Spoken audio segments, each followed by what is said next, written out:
Chapter 6. Learning a Foreign Language. Eris became better behaved after her 10th birthday. She took her lessons seriously and punched me less frequently than before. More relaxed after being released from the fear of domestic violence, I decided to focus more on my own studies. I started getting an overview of this world's history with the book I borrowed from the library.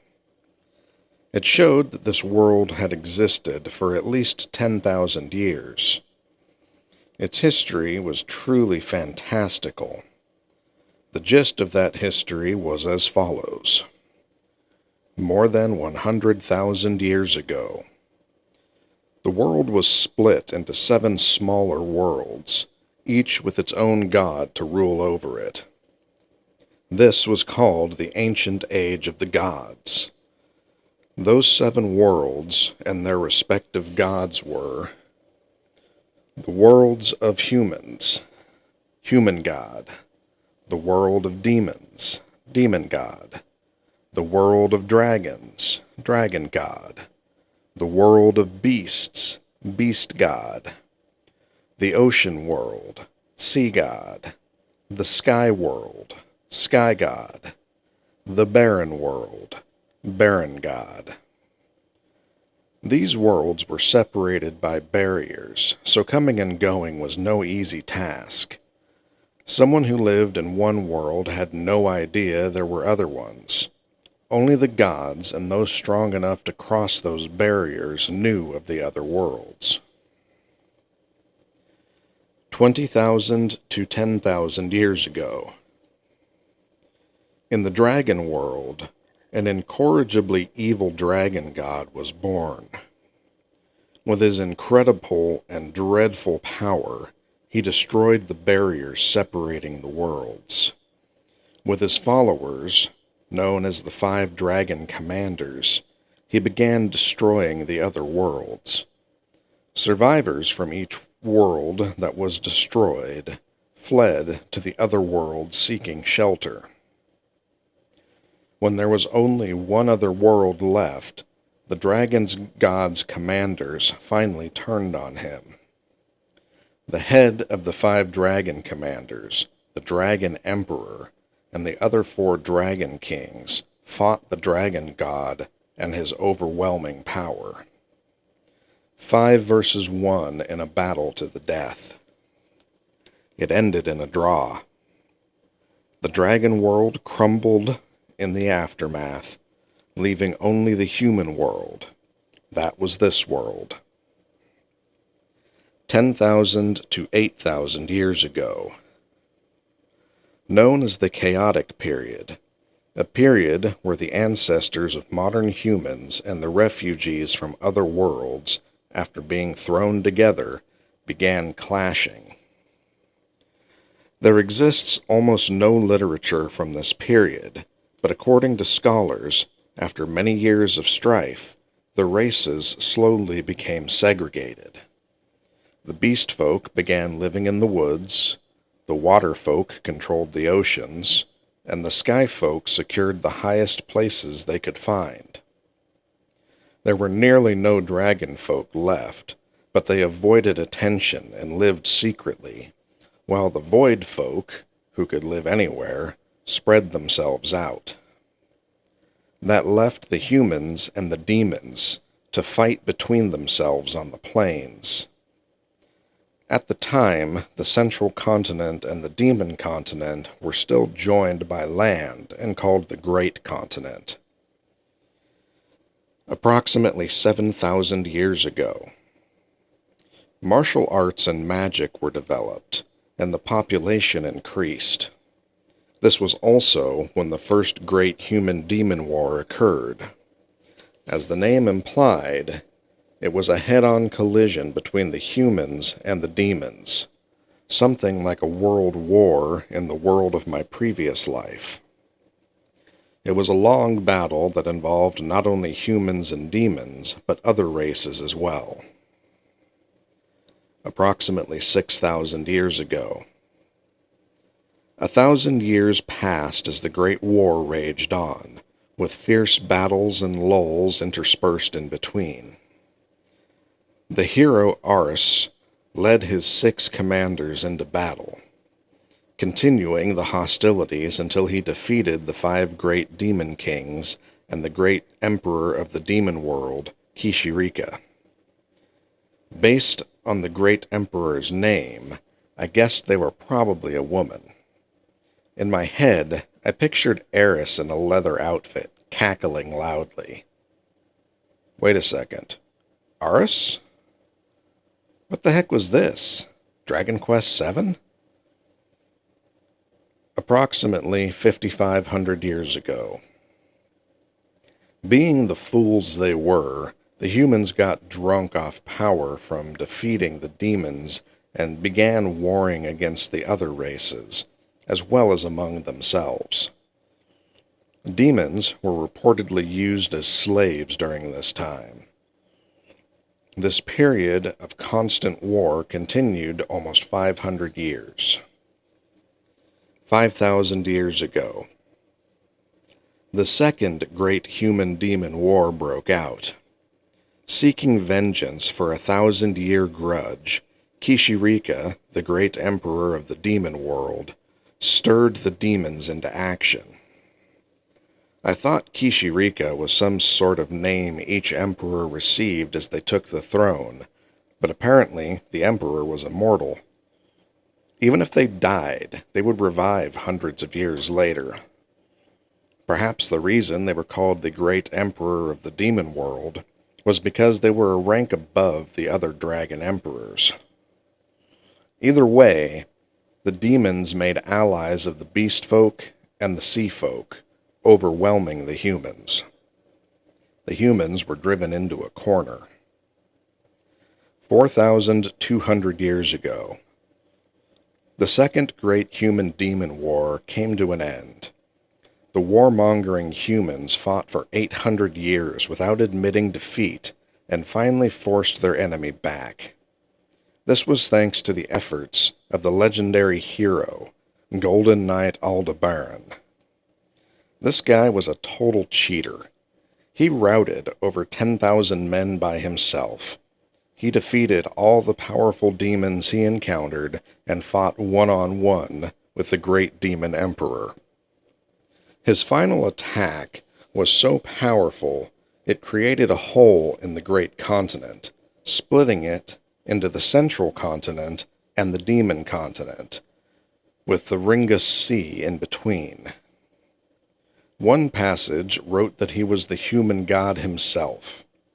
The only Aldebaran I knew was the one who would die if he used his own lethal technique. So it seemed this world's golden saint was made of tougher stuff.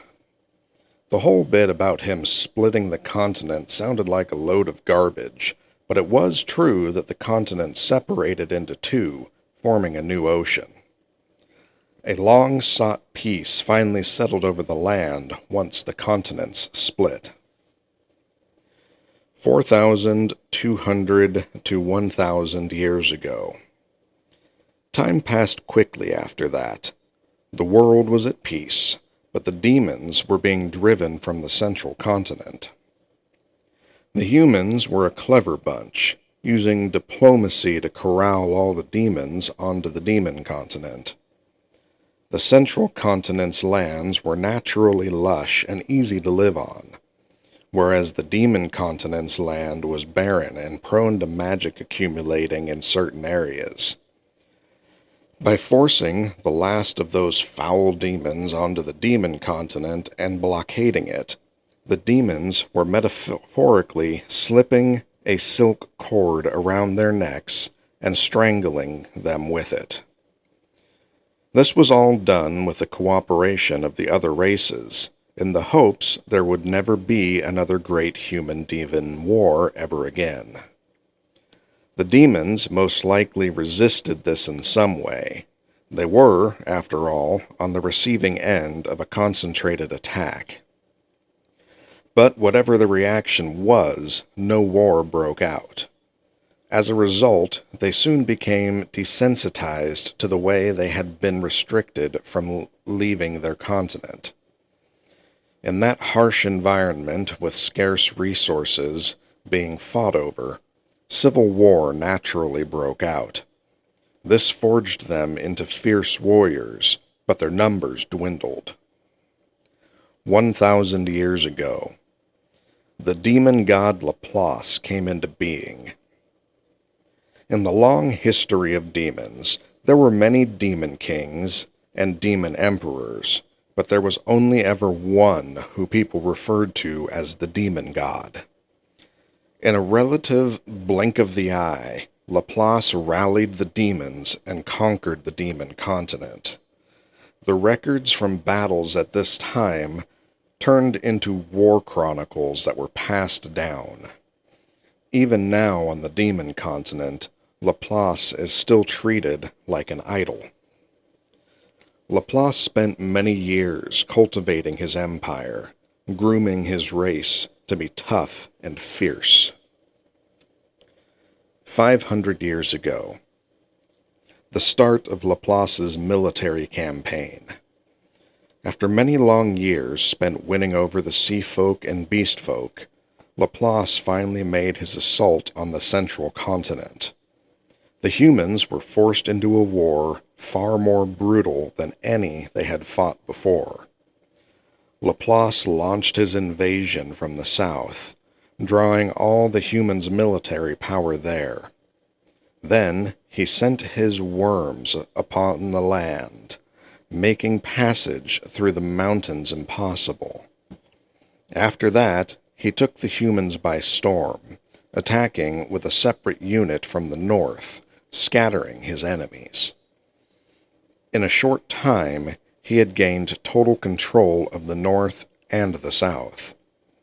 Then, from both directions, he pressed his assault on the western region.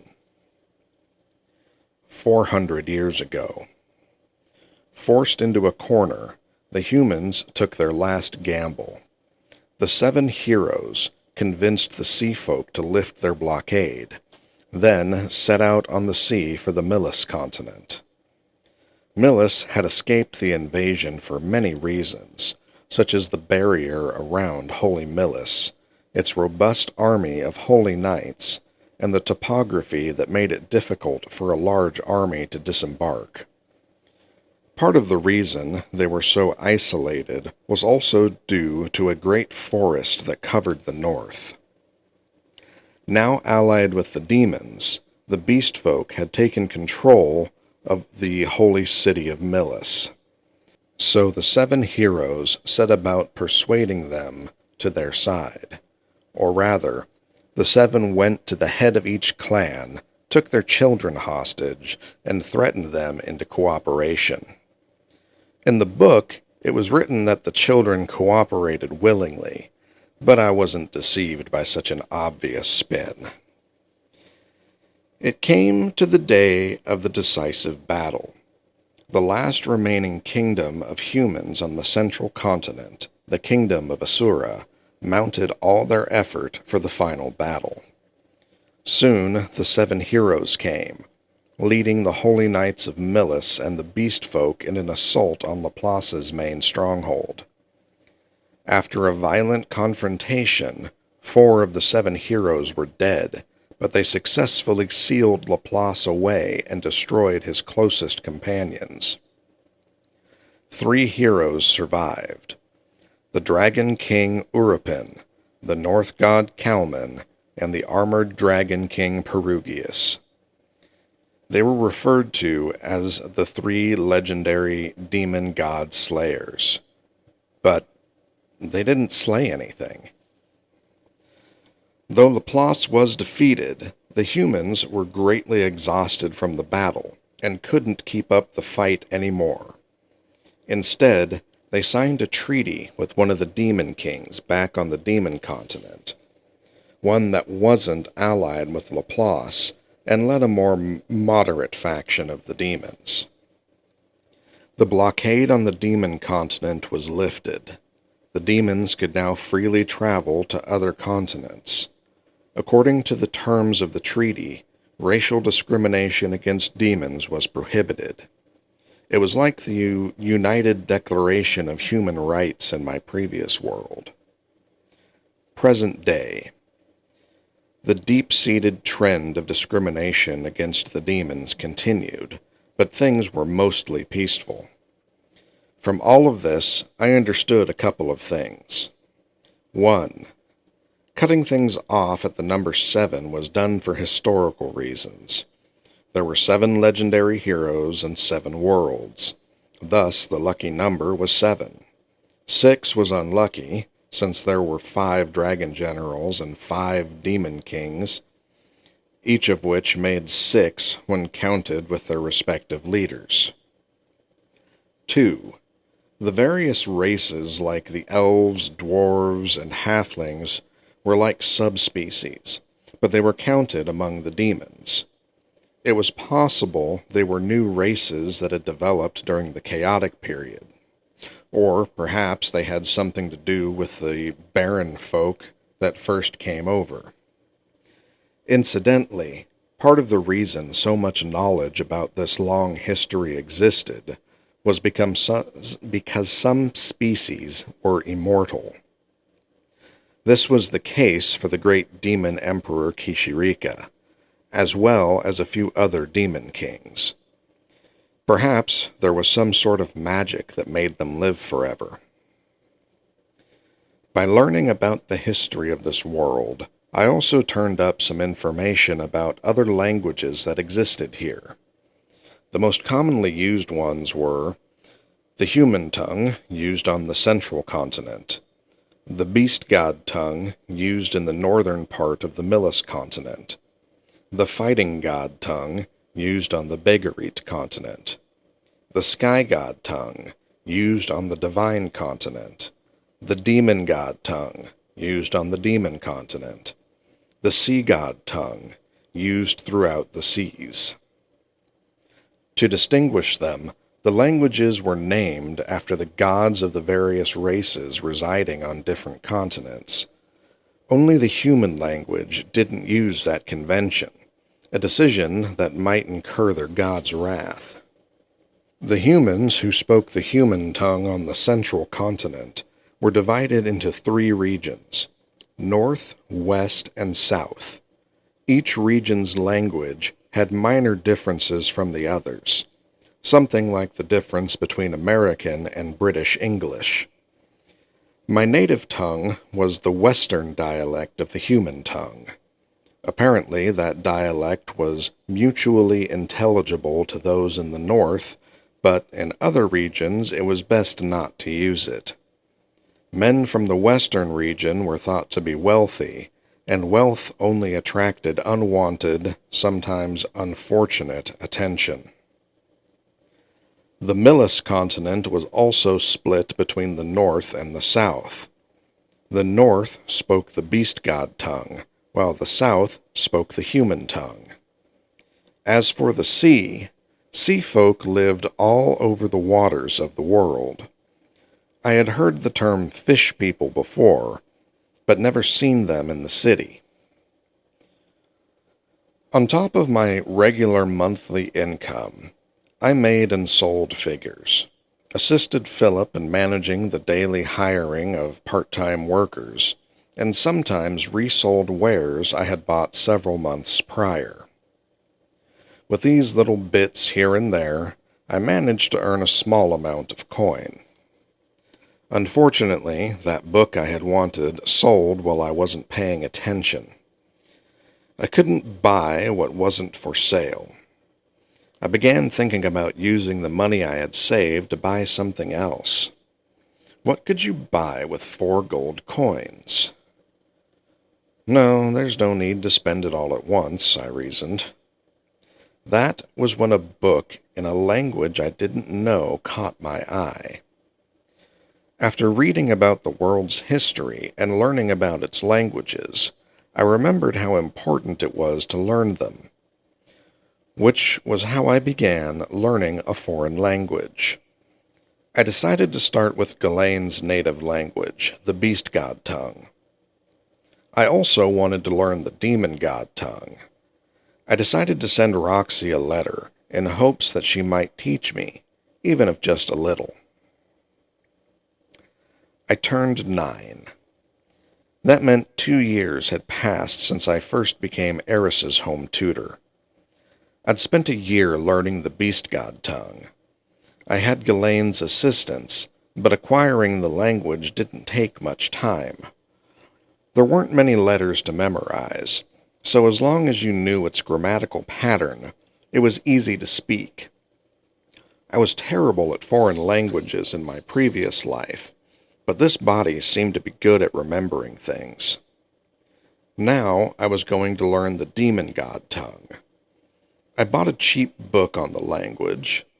The owner of the bookstore prefaced the sale by telling me, "I have no clue what's written in here, just so you know." It was 7 gold coins, but I haggled the price down to 6. 3 months passed. My study of the demon god tongue wasn't making much progress. Translation itself was difficult. In fact, to be honest, I had no idea what was written in this book. If I at least knew its title, maybe I could have guessed at its contents from context and dug my way through it. But I didn't know them, nor did I know the language, so I gave up. The reason the beast god tongue had been so easy for me to learn was partly because of Ghislaine, and partly because the book I was using told the tale of one of the beast folk heroes from the legend of Perugius. It was a side story, but so long as I had Legend of Perugius with me, I could pick out vocabulary easily. For the book in the demon god tongue, I had no idea whatsoever. How did archaeologists manage to decode languages anyway? They began with vocabulary, I thought. First, they sought out similar vocabulary words, then began hypothesizing meanings for those words. Probably. Anyway, right now I had no idea what parts were even vocabulary. Not a clue. Just as I was lost as to what to do next, Roxy's reply finally arrived. I had heard nothing in over a year. I was beginning to wonder if something had happened to my letter, or if she no longer resided in Chiron's royal palace. But finally, a reply. I was happy enough just getting a letter from Roxy. I hoped she was doing well. I restrained myself as I took the letter from the maid. A letter? It was more like a small package. A fairly heavy wooden box. Not quite that large, but around the size of a phone book at least. Inside the box was a letter and a thick book. The book had no title, but the cover was made of animal hide. It was like a phone book with a jacket on it. I decided to start with the letter. I smelled it before I opened it, and it was almost like inhaling Roxy's scent. To Lord Rudius, I received your letter. I am sure you have grown greatly in this short time. My jaw dropped when I read that you became the home tutor for the grandchild of Fatoa's liege lord. If you must know, I failed the interview for that job. You must have some powerful connections to have landed that. If I weren't currently the home tutor for the king's son, I might be jealous. Still, you even became acquainted with Sword King Ghislaine, and became her pupil on top of that. Sword King Ghislaine is very famous. After all, she's the 4th strongest person in the sword god style. Just where did 5-year-old who peeked at me when I was bathing go? You feel so far away now. Now, let's get down to business. You said you want to learn the demon god tongue, yes? Each subrace possesses some unique magic unknown to humans. I doubt any literature remains, but if you learn the language, You could visit those sub-races' settlements and have them teach you. Of course, that is if you establish a good rapport with them first. This would be impossible for the average magician, but maybe not for you. It's with these great expectations that I created this textbook for you. I wrote it myself. It took me a long time, so I hope you'll use and treasure it and not sell it or throw it away. If I see it for sale in a store, I might cry. Speaking of stores, the prince snuck out of the castle the other day and bought a small statue that looks just like me. The robe is detachable, and even the blemishes on its skin are perfectly placed. Creepy. Maybe I'm going to be cursed. I have no idea what to expect, but so long as it seems safe, I'll send this letter to you. From Roxy. P.S.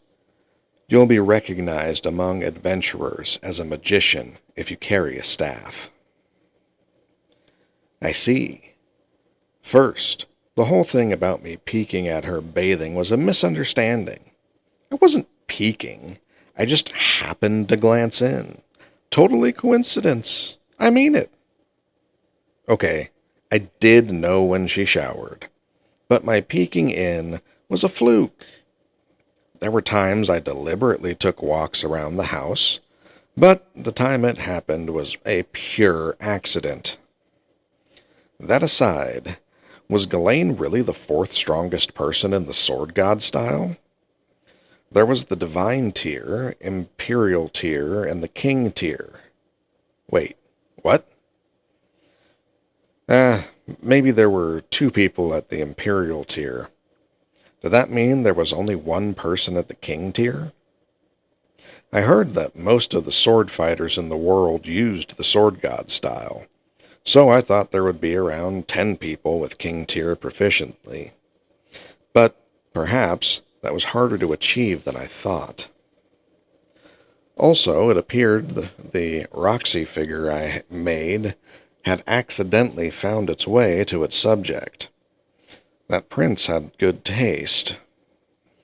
More importantly, the book included in her package was something she wrote herself. I didn't know when my letter reached her, but she must have written that book in less than half a year. She worked so hard to write it for me, so I was sure it would be instrumental in deciphering the demon god tongue. I would do my best to accomplish that. With that in mind, I sat down and opened the book. It was like a bar popped up over my head that said, "Now reading." Wow, this is amazing. I couldn't hide my surprise when I looked inside. It was a textbook, but it was also a dictionary. There were translations for every word in the demon god tongue. Roxy most likely took a dictionary from the royal palace and copied all the words down. She covered vocabulary, specific turns of phrase, and even described the pronunciation extensively. That was only the first of the surprises. In the latter half of the book, she also wrote down what she knew about various demon races. The descriptions of each race were accompanied by her personal commentary. Don't do this with this race. Don't do that with this other race. There were even, poorly drawn, illustrations annotated with the peculiar traits of each of the races. There was an especially long portion, spanning 5 pages, where she wrote about the Magurd race in minute detail. It made me happy to think she did that because she really wanted me to know more about her and her people. People of the Magurd race tend to like sweet things, she wrote. I wondered if it were true. If it were, I wanted to prepare something sweet for her the next time we met. That said, The fact that she wrote this whole thing in less than a year made me feel like I was nothing compared to her. If we did meet again, I would have to kiss her feet. That aside, this book was the best textbook I could have asked for. My grades hadn't been particularly good in my previous life, but I was incredibly good at learning things in this one. I was sure that in 6 months I could perfectly master the contents of this book. At the very least, I wanted to be able to master basic conversation. It was time to put my nose to the grindstone. Ghislaine. Rudius had shut himself in his room. He was up to something again. He had a habit of surprising Ghislaine like that sometimes. When she first met him, she thought he was just a kid, and not all of that dependable. She thought Paul was being an overconfident, too proud parent when he forced this kid on her. Ghislaine owed Paul. She had no feelings for him other than a sense of obligation.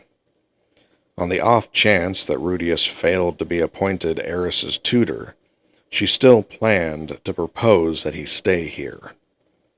In the end, he won over Eris's trust in record time and secured a place in the house as her tutor.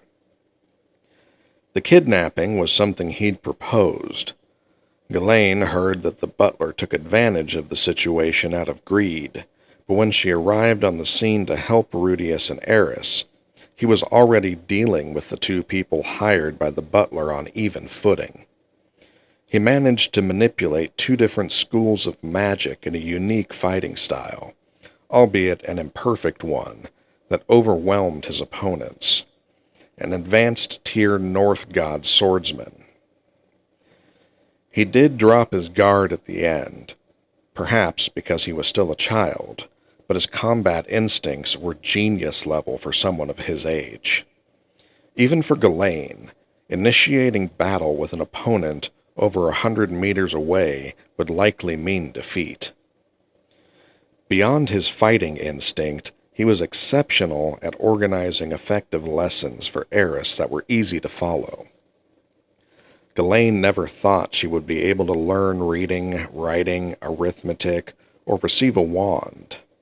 She, the village nuisance, who had been entrusted to some wandering swordsman before she had even turned 10.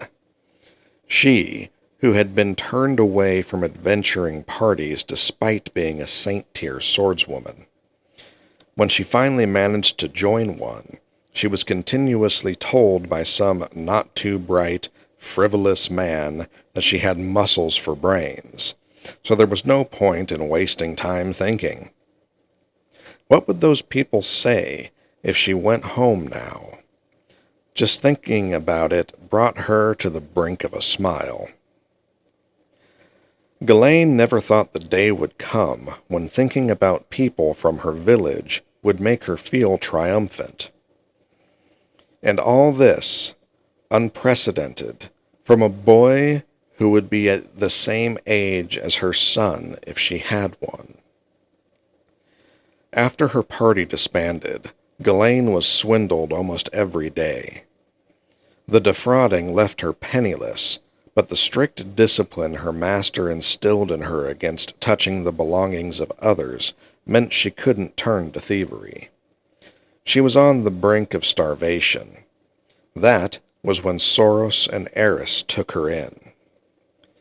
Ghislaine paid Rudius the same respect as she paid the 2 of them. If she went as far as calling him master, her sword master would probably fume at her. "Don't you dare put me and that brat on the same level." It was probably best to call him her teacher instead. And Rudius deserved respect for his skills as a teacher. He was truly patient when he taught her arithmetic and magic. Ghislaine tried her best, but she wasn't good at picking up new things. She made the same mistakes over and over. Despite that, Rudius never showed the least bit of annoyance as he carefully explained things to her. He would change his phrasing each time to help her understand better. Thanks to his efforts, in 2 short years, Ghislaine had mastered the basics of fire and water magic, and now, according to Rudius's curriculum, she was not moving on to intermediate tier spells, but instead learning to cast spells without chanting. It was sound logic. If she could master that, she could use magic even when both hands were occupied. She understood that logic and was working hard to accomplish it. Granted, working hard at something didn't necessarily mean she would accomplish it. Ghislaine's swordmaster, who was the divine tier swordsman, was always preaching about logic to her. He'd say things like, "In other words, logic is the foundation." That his style of swordplay, cultivated over many years, was founded on rationality. Ghislaine's younger self detested the simplicity of the foundations, so her master went to great lengths to drill them into her. She was forced to practice them repeatedly. Rudius's teaching style was very similar. When he wasn't around, Eris would often complain, "I want to use fancier magic." But Ghislaine was fine with how things were. In a real battle, the most reliable fighter wasn't the advanced magician who took forever to cast a powerful spell.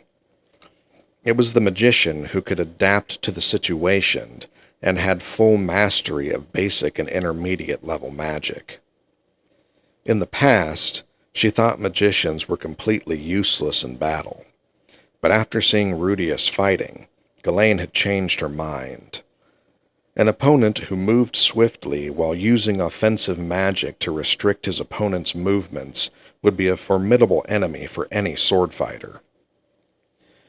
She heard his only real match back in Buena Village was Paul. Paul, who was immature and surely came at Rudius without holding anything back. If the result of that were Rudius gaining the ability to move strategically in a sword fight, then that was a happy coincidence. So, Paul was good for something after all. Had he made one misstep, Rudius might have quit fighting altogether and wasted his potential. Rudius must have inherited that refusal to quit from his father. Ghislaine eventually wanted to teach him a technique to defeat Paul. Unfortunately, Rudius had no talent for the sword god style. He overthought everything. He took the logical foundations of the style, tried performing them even more logically, only for the results to be completely illogical. It wasn't a bad thing, given his personality. He was most likely using magic as a basis for his swordsplay. That was not, however, appropriate in the sword god style, where a single step decided everything, and the battle ended within a split second of swords crossing. He was more suited to the North god style or the Water god style, but it seemed Paul hadn't taught him either. Unfortunately, Ghislaine only knew the sword god style. She couldn't teach him herself, but she knew someone who could. If he still wanted to learn swordplay in 3 years, she would introduce him to someone who used the North god style. Right now, she could only continue teaching him the foundations of the sword god style. If he mastered them, he would see rapid improvement when he began learning the North god style. If he still wanted to learn swordplay by then, of course. He currently seemed at an impasse with magic since he had no master to teach him, but he would surely become an accomplished magician someday. Rudius might not reach the divine tier, which seemed an almost inhuman feat, but he might reach the imperial tier. Ghislaine wondered how to guide him. Surely Roxy, his magic instructor, had struggled with the same questions. She thought it a bit pathetic that the girl ran from the problem, but Ghislaine couldn't blame Roxy for doing that. In fact, she should probably thank Roxy. After all, it was through Roxy's instruction by proxy that Ghislaine learned to use magic herself. Learning from a stupid teacher only held a pupil back. She might get a taste of that bitterness while teaching someone else the sword someday. Her thoughts had veered off track. Yes, she wondered what Rudius was doing in that room. Unlike the young mistress, who seemed overwhelmed with the free time her day off provided, Rudius was always sticking his fingers into something new. Most recently, he came to Ghislaine's room after dinner with a book in one hand, telling her that he wanted to learn the beast god tongue. She wasn't sure what he planned to do with the language that was only used in a large forest village, but he spent the next 6 months learning it. The beast god tongue didn't have any difficult expressions in it, so he could probably engage in daily conversation fluently. "Now I can go off to the large forest village whenever I want," he said afterwards, joy absent from his expression. And what did he plan to do in such an isolated place? He became flustered when Ghislaine asked. "Huh? No, nothing in particular. Oh, there might be some cute girls there, though. With cat ears?" That convinced her. He was definitely Paul's son, and had most certainly inherited the Grey Rat blood. Her certainty came from the fact that everyone in the Grey Rat household seemed to stare at her with an odd look in their eyes. If they were just ogling her because she was a woman, it wouldn't have bothered her as much. Their gazes were peculiar. Other men might look at her breasts. First, her face, then pretending to look somewhere else while they oogled at her chest. After that, they would go lower, to her stomach, then her crotch, then her thighs. When they were behind her, she knew they were checking out her butt. The Grey Rat men, however, were different. At first, Ghislaine thought they were the same, looking at her face and her butt. It was fine, so long as they weren't expecting anything more, aside from Paul and his strange tastes. But she realized that their eyes focused on odd places. Not on her face, but just above it. It wasn't exactly her butt they were eyeing either. She discovered they were staring at her ears and her tail. Eris, Soros, and Philip were all the same in this. Before Ghislaine went to fetch Rudius from his house, she asked, for the first time, why they kept staring at her ears. When she did, Philip replied, not looking the least bit abashed by it, "Because the Boreas family likes beast people." He stared at her ears as he said it. Rudius, she was told, was a different case. While he had not inherited the noble name of Notos, he was still part of the family. As Paul's son, I have no doubt he shares his father's fondness for women, though, Philip added. Ghislaine had a little doubt about that at the time. When she actually met him, however, Rudius was such a gentleman it was hard to believe he was Paul's son. Unlike his father, he worked extremely hard and was very serious about studying, and showed great self-control when it came to sex. Well, it might be too early to tell for that last part, but she did suspect he might not be Paul's child. She had since revised that stance. There was no doubt about it. Rudius Grey Rat was Paul's biological son. "So you really are Paul's son. Can't be satisfied with women of the same race, eh?" "I was only joking. Please don't put it like that," It definitely wasn't just a joke. The boy was going to be a womanizer someday. Lately, a sparkle had started to form in Lady Eris's eyes when she looked at Rudius.